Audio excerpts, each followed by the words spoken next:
name's Eli Cohen, and right now, I'm in Israel. Now, Israel is very near and dear to me. Virtually all my family lives there, and I've made many travels there since I was a child. Living in Great Neck, which has a large Jewish community, it's hard for me to hear that kids, especially those whose parents are Israeli, are afraid to visit the country. They think it's all war and violence here. Where do they get these crazy ideas? Hearing all these things being said about Israel in Great Neck makes me wonder, what if the majority of people in the United States think the same way about the Middle East? A few people I know can't even find Israel on the map. They'll point at Thailand for some reason. I'm going to show you all what I see, and in the hopes of doing so, I may open your eyes to what things are actually like down here. The first thing you're going to think of when you're in Israel is, wow, no sand huts? No camels on the streets? Well, yeah. Israel's the only country in the Middle East that's westernized. It's basically San Francisco. You'll also notice that there's a lot of construction almost everywhere you go. That's because there are no houses in Israel. Practically everybody lives in an apartment building, so they're always building more and more. I can't really get into a lot when it comes to what you should do in Israel, because that's not what I'm trying to portray in this documentary. But let's just say for a country the size of New Jersey, it's jam-packed with culture, interesting history, and fun things to do. מה שאנשים לא יודעים שיש פה הרבה מקומות בילוי מקומות שאפשר לטייל בהם, כמו אילת, כמו בצפון, ברמת הגולן, חרמון, דברים כאלה, מקומות שאפשר לטייל בהם, מקומות ממש יפים. האנשים פה מתייחסים אחד לשני כמו אחים, זה גם אם יש בלגן לפעמים בכבישים, הצעקות, עניינים, דחיפות, עדיין אנשים פה אוהבים אחד את השני ואף פעם לא יתייחסו אחד לשני כמו זבל.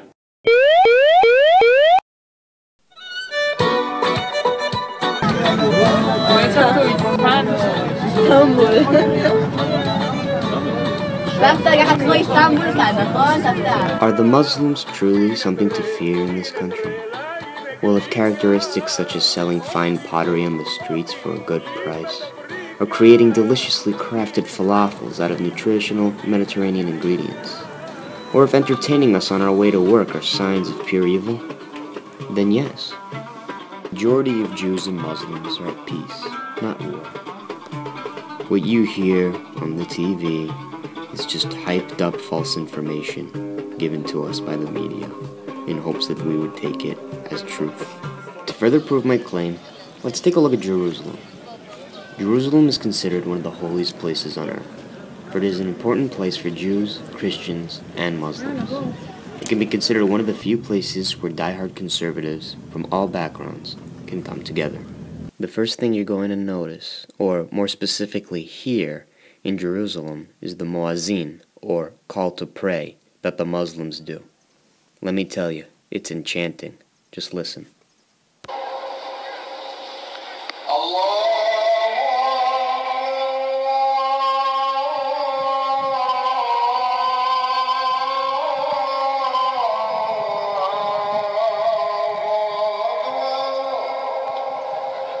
The Wailing Wall is the last barrier remaining from the Holy Temple, or Beit Mikdash, as the Jews call it. It's a very important religious artifact. I came to film on a holy day. I was only given 5 minutes to be in this area. My time was of the essence.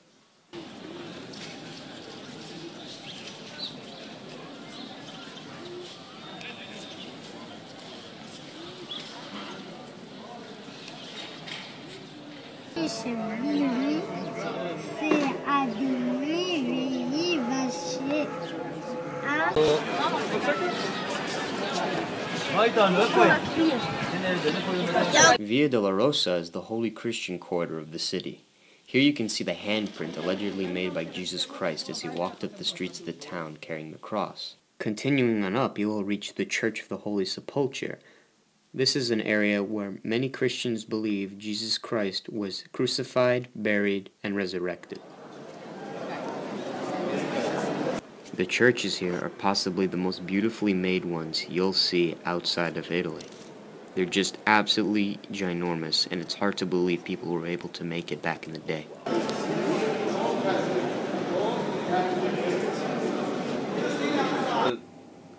מה שאנשים פה לא יודעים זה שבשביל היהודים ישראל זה המקום הכי טוב לחיות בו, זה המקום הכי שמרגישים פה הכי בבית, וגם בשביל לא יהודים, גם אם אתה נוצרי, גם אם אתה מוסלמי, ישראל זה מקום שמקבלים בו את כולם. That's all there is to say about Jerusalem.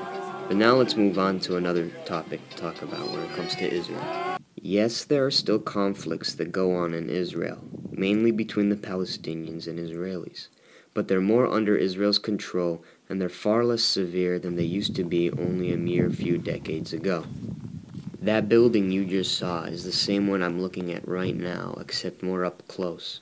This is a lookout post used by Jews to get Israel an independent state for themselves. Bullet holes remain to paint a picture of what was once there. I should also mention that I'm about 10 kilometers away from the Gaza Strip. Things like this make me understand why there's a fear factor contributed to this country. Israel itself could be partially to blame for this fear factor, because they go a little overboard with security around here. Like, I don't really understand why they need missiles to guard a family fair. But hey, who am I to judge? I'm just making observations. Plus, they got the UN here also. But the one thing foreigners just can't get out of their head the most when it comes to Israel is that after high school, everybody goes to the army for 3 years. It's not fair. People should have the choice whether or not they want to sign up. But what people fail to realize is Israel's a small country, and they always need soldiers on the side to be ready for action when action needs to be taken. Teenage soldiers roaming the streets are as common as people speaking Hebrew itself. Finally, I want to talk about the nature in Israel. But before I do, I should probably mention that their equivalent of squirrels running around the streets for us is cats. Oh, sweet God, there are a lot of cats. There's so many you'd think they'd be considered pests, not pets. But in all honesty, if I saw cats everywhere I went, I'd probably get annoyed too. But anyway, back to what I wanted to talk about. Israel is beautiful. Nothing short of poetry. It's just absolutely astonishing. It's flora and fauna everywhere you go. And it's not a Sahara desert that gets rain once every 10 years. It's anything but. In conclusion, I feel as if the media doesn't do this country justice. Israel is not a third world country that's war-torn and has its people divided with neighbors fighting one another. Israel's a diamond. A diamond that not even others can scratch. A place where the cities are as big as the hearts of its residents. Where beaming views can be found down by the shore or down in the caves. A place where people share their traditions with one another and laugh, realizing, hey, we're not so different after all. A place where at times of peace, weapons that strike fear into the hearts of people are made into playgrounds for children.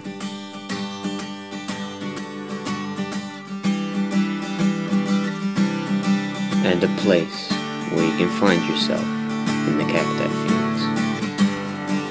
מי שיבוא לפה בתור תייר ויבוא לבקר בישראל ירגיש מה זה שמדינה אחרת אוהבת אותו וסוף סוף יבין שהוא חשב דברים לא נכונים על המדינה שלנו. 3 years ago was the last time I've been to Israel. Ever since then, I felt as if I left my heart there. And now, coming back, I've decided I want to keep it there.